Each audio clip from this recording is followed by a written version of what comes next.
They tried to kill me. Not once, not twice, but multiple times. They wanted me gone because I dared to say what no African leader has been allowed to say for decades. We don't need you anymore.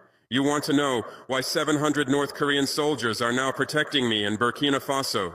You want to know why the West is panicking, why France is losing sleep, why the old colonial powers are scrambling to maintain their stranglehold on our continent. Because we've broken their rules, and there's no going back. Let me tell you something the Western media will never report. In the past 6 months alone, they've tried to remove me from power 3 times.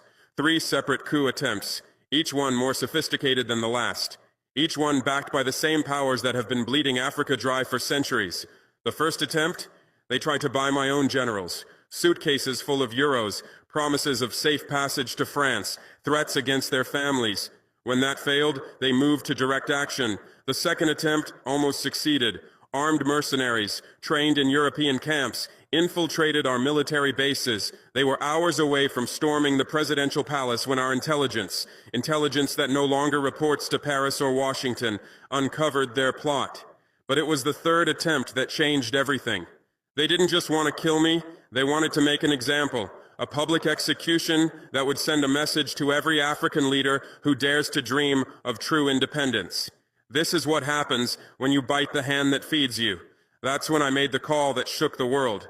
I picked up the phone and I called Pyongyang. It's strange that I turned to North Korea for protection. Let me ask you something. When you're fighting for your life against the most powerful military forces in human history, do you call someone who plays by their rules, or do you call someone who's been giving them the middle finger for 70 years? North Korea has survived decades of sanctions, threats, invasion attempts, and international isolation. They've built the most impenetrable security system on Earth, while the entire Western world tried to crush them. They understand something that every African leader needs to learn. Independence isn't given, it's taken, and it's defended with blood. When those 700 North Korean soldiers arrived in Ouagadougou, they didn't come with conditions. They didn't demand mining rights. They didn't insist on military bases. They didn't lecture me about democracy while planning my assassination. They came with one simple message. We stand with those who refuse to kneel. I'm not just the president of Burkina Faso. I represent something far more dangerous to their system, proof that Africa can survive without them. Since taking power, we've kicked out French troops. We've terminated unfair mining contracts. We've stopped sending our gold to European refineries for pennies on the dollar.